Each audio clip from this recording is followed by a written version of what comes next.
Matthias is here, your trusted advisor. Today it's about vibe coding. Basically, I've got an inspiration. I visited an blog entry, YouTube video from an MVP fellow, and he was all about, hey, vibe coding with Microsoft Fabric. I have ChatGPT on the left, I have Fabric Portal on the right, and it doesn't really work. As far as I've understood, is basically his summarization. So he said, I do not advocate for vibe coding. Well, okay. Challenge accepted. It really inspired me. And well, what I basically did is I asked, okay, what was great and what was not so great. So what's not so great is basically vibe coding or any kind of agentic development starts with a proper prompt. So let's question which kind of prompt do we need. So what we for sure need is we need our expectations. We need our goals. What should be in place after everything went through, and we need verification. So when we don't have verification, the vibe coding model, the large language model, cannot check whether it succeeded or not. So what I did is I crafted a prompt. The assumption, and I accepted that assumption, was that I'm a low fabric skilled database guy. So I know databases, I know what I need, but I don't have deeper insights into Fabric. What I did is I used my preferred environment, which is Visual Studio Code, VS Code. In VS Code, I went with GitHub Copilot. That's the one on the right side. You could also use Codex, which would be the one on the left side. Also fine. And I enabled Agentic mode. That's available for both. So you can then, with Agentic mode, give the large language model is setting here or here, depends on your setup, the full control, not only to the code, but also to the file section. You say, okay, there's not the large language model in this case, and not the files. The file section and the terminal. So everything, the whole Visual Studio Code is controlled by the large language model, which in my case is Claude Sonnet, because I'm used to. You can use whatever you want to do. So then I put in here the prompt and I did a stop. So of course I tested that stuff. I did a stop because I've learned that I need to test whether everything is in place. As I said, please prepare everything, upload everything, but do not execute the notebooks or whatever you are supposed to build. But then stop and let me check whether everything is in place. It was. So we have a stop there. And after that, I said, okay, please continue. Please deploy the stuff and please check whether you succeeded. And that's basically what happens now. So let's switch over to our demonstration. Matthias is here. Hi. Let's go through the demonstration. So we start off with Visual Studio Code. As I promised, we have the terminal window at the bottom third. We have the agent on the right side. And we have, of course, our beloved Fabric instance. There only exists one database, which is a Fabric SQL database with the Sales RT demonstration data in. So very, very simple. And I have crafted a prompt. What I need is I need a bronze layer, a silver layer, and a gold layer with the appropriate tables. The bronze layer is imported from the database, the silver layer is deduplicated, and the gold layer needs to have a star schema. I have also defined success criteria, which is basically that all the data must be in bronze, silver, gold. So the row count must give the result greater than 0 on the databases. And then I had, hey, let's go, let's start.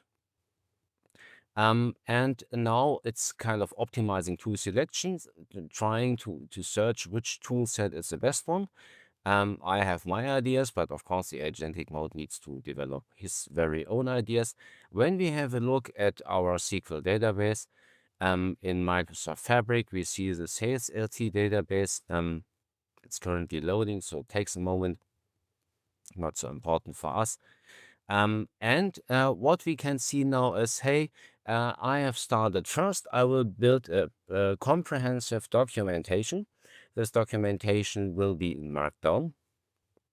And we will go through the documentation to see what the agentic mode is planning to do. This is really, really helpful. And this is one of the basic steps in prompting that you should follow. Let's have a short check back, and we see that we have our vibe coding SQL database already here with the different tables. So everything is in place and everything works fine. That's good to see. Once we go back to our Visual Studio Code, we will see that, oh yeah, there are the tables. This is cool. We will see that still working on the documentation. I have cutted out some lengthy steps from time to time, so it's basically waiting what I've cut it out. So when you do it on your own, you might experience that it takes a little bit longer than in this video here. So this is our comprehensive documentation with mermaid diagrams, which I really love. We can open the preview in Visual Studio Code, so it's easier for us to see. It's a little bit well, small, I know, but I think you get the idea. So it's not so complicated. It's going from left to right, from bronze, silver, gold, starting with our database. And there's also a data flow diagram, which shows off that all the tables are copied to bronze. Then there is a deduplication, a consolidation in silver, and in the star schema, there will be only very few tables left, the dimensions and the fact tables. That's just for now and just for demonstration purposes. Don't take this as a serious approach to data engineering, please. We also have all the deployment steps included with creating the Lakehouse resource, then shortcutting the data from the SQL database into the Lakehouse, deploying the bronze layer notebook, so the approach is to go with notebooks, then deploy the silver layer gold notebooks, and then the gold layer notebooks. There is the pause point I already mentioned, where we can check everything and we can connect from Visual Studio Code and from Fabric Portal. And after that, when I say go, then all the notebooks are executed and the data is really loaded into bronze, silver, and gold. This is important because it's basically the idea of vibe coding. It's not the idea here in this place to simply deploy artifacts and then the user is on his own, but it's like, hey, help me to really bring this solution to life. We see also some documentation about issues that the agentic mode has identified and that the agentic mode has documented. On the right side, we see that the development script is already created, which means the deployment script, excuse me, which basically means that the authentication worked well, which is good. And the deployment plan is already created, and we have our notebooks in place, but the notebooks are still on-prem and not yet uploaded to Microsoft Fabric. That's the idea of the Python scripts. You see there's a bronze setup notebook, there's a bronze load data notebook. Now the silver transformation notebook is created, and we can expect after that that the gold notebook will be created. We could expect, in my experience, that there will be some issues in deploying the notebooks to Fabric because there seems to be some encoding things that could go wrong. And to my experience, the large language model quite often makes it wrong and then it corrects itself, but there is no kind of learning behind, right? So now the deployment script is running to create all the resources in Microsoft Fabric. And you see there is the error, right? Expecting value line 1, column 1. So there's obviously a coding issue. And now the large language model Sonnet is trying to fix this error for us, which is cool to see. Thanks for that.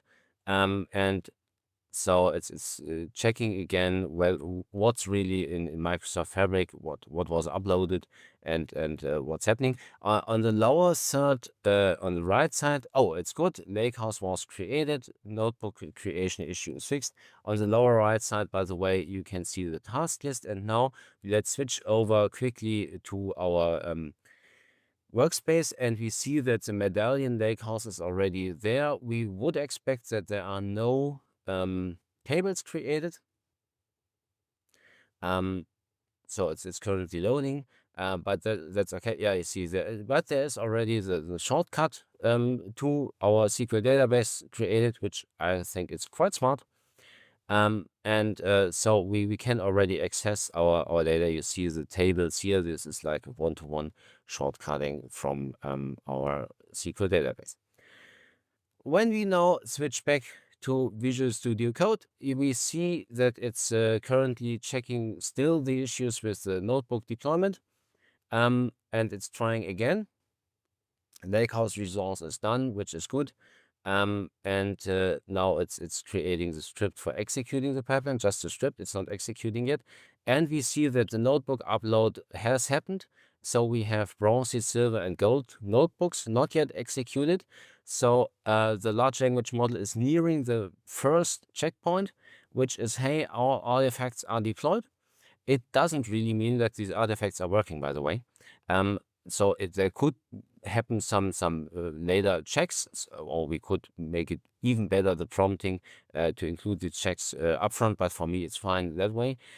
So we see all the Fabric artifacts are here: bronze load, bronze setup, gold star schema, silver transformation. You could discuss about the naming concept. That might be an improvement to the prompt. So now let's try to connect from Visual Studio Code. This is for two reasons. The first reason is it's handy for us because we see all the tables in Visual Studio Code from now on, so it's easier for us to check. It's in the MS SQL extension that we use. The second point is that this MS SQL extension is agent capable. So the large language model in agentic mode can use exactly that extension to check what kind of databases are in my workspace. I need the connected workspace, and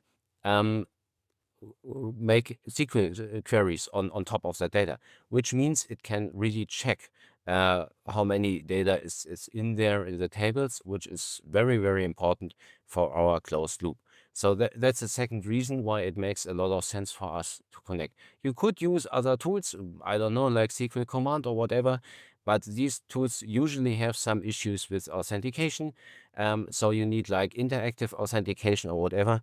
And the extension is authenticated once, creates a stable connection, and we can use it. So I think it's very handy in that case. And it's just a hint for you. When you work with Agentic Mode and Microsoft Fabric, it's a very good idea to use the MS SQL extension when you work with lakehouses, warehouses, or SQL databases. So everything that is queryable by SQL can be queried by that extension. And you see now it's connected. We can browse our databases. We will expect that there is a model database, which is the one that was created by the agent, and also the wipe coding database, which is our source database. The first load always takes a little bit of time, but I think that's okay. You see there's a medallion lakehouse. The wipe coding SQL database here is the shortcut. And we will not expect that the shortcut database works. I tried it, and you will see that it will fail, which is okay. This is not the source database. That's a shortcut in our medallion lakehouse. At least I think so. Either way, it will not work. I clicked on that. Yeah, I see it's error loading. Well, I didn't investigate into that. I think that's okay. So I give the feedback to my large language model. Everything looks good. Please go ahead and load the data into bronze, silver, and gold, and do all the remaining tasks. We will get an error on the lower right that there was an issue with connecting to MS SQL, which is okay. And now it's executing the complete data pipeline script now. It's connecting to our SQL endpoint for checking and verifying the data. I've cut it off a little bit the waiting time, because this takes some time to load the data and refresh all the caches and all that stuff. That's not so fast. Well, now it's working, checking, listing the table. This is a closed loop, right? So we deploy something, and on the other hand, we check whether this deployment really worked by checking whether there's data in the database. There might be more sophisticated checks, but for our use case, I think it's absolutely appropriate. So now when it doesn't find all the data, it's waiting 10 seconds for an analytics endpoint sync. And now it's listing the tables again. And you see on the left side, there are already the bronzy tables. There's already one silver table. And what's missing now is the gold table and the remaining silver tables. And we will have, I assume, some cache issues here. That's quite okay. So because when the large language model checks with the Fabric endpoint directly, all 25 tables exist. And when we reload here, we still see bronzy and silver tables. But everything is deployed now. And it's going to document all that stuff now, which is very helpful, and providing me some verification queries to check on my own whether everything is properly in place. So this is like the final stuff, and I think it worked really nicely. Everything is there, and everything was done automatically. I will later on, after this short video, reveal a little bit how I did that. So in the case you want to do it, so that you understand where are the tricky parts and what should you expect when you're trying to do something like that. But first of all, we can check, okay, so bronzy is there, silver is there, gold is there. The fact and dimension tables are there, which I think is pretty cool. We can also get an idea of what's inside, so we can switch over to Fabric and see that there's actual data in there. So let's do that. There's our medallion Lakehouse. And when we refresh the tables, then it takes a moment, and after that moment, we will see our tables here, and we can click on the tables and, of course, see some data in that table. I picked one of the bronzy. It's a bronzy customer table. After it's loaded, you see it's loading like 10 seconds. May take a little bit longer now. We will go to the silver table. There we could take the product categories just to show off that there's some data in there.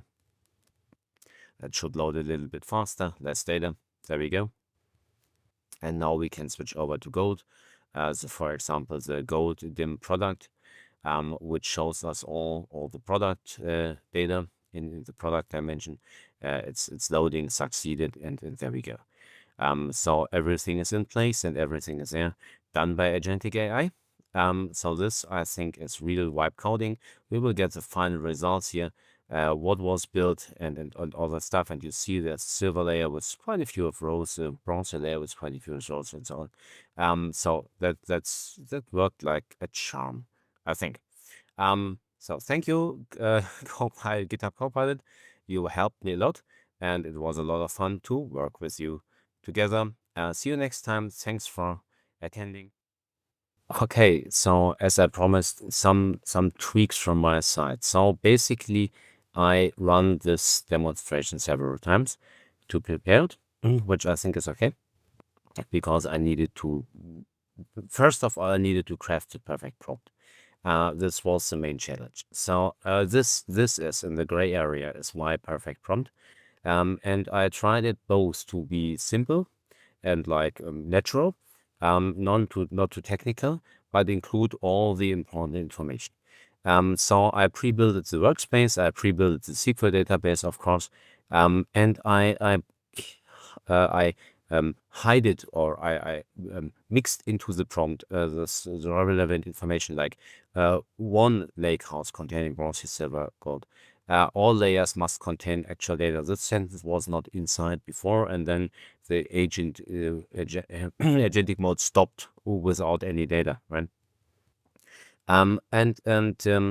Well, I described the dimensions I wanted to have. I think it could be important in this case. It would even work without. And I defined the success criteria. And one of the main success criteria is the data load is verified with SQL queries. I hadn't that at the beginning. And then the problem basically, there are two major problems. The first major problem is that the agentic mode wasn't able to include to conclude that it has to use the OneLake shortcut. So it tried to do everything with JDBC and so on.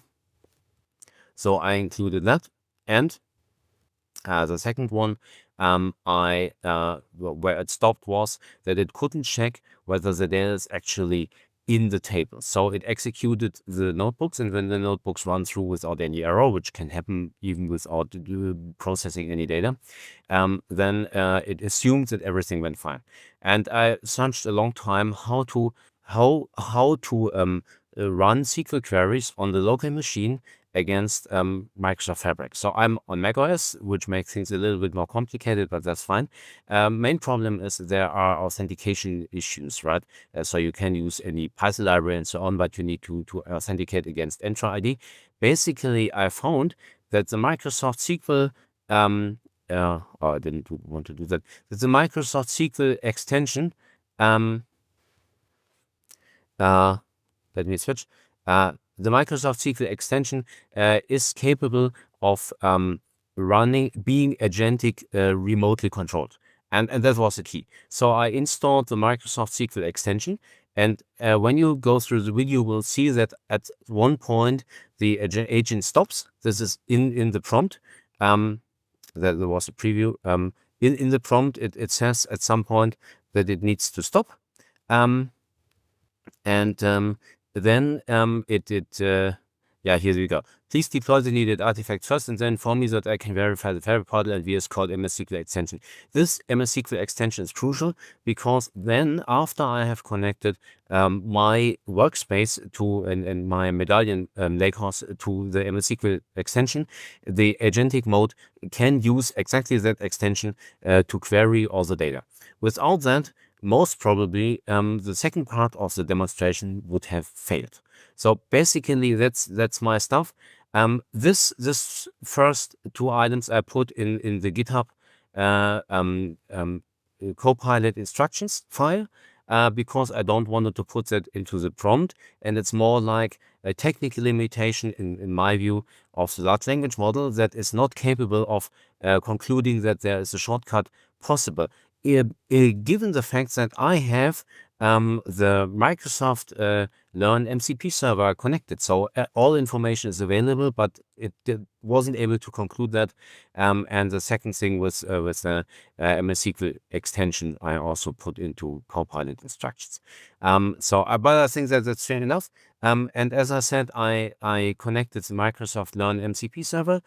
So we can list the MCP server for demonstration. You see it's currently stopped here. I can start it, and then the Microsoft Docs MCP server will start. This is a big help because all commands can be validated and all our steps can be validated against Microsoft Web. So that's from my side. Thanks for attending again. Hope to see you next week. Have a great time. Bye bye.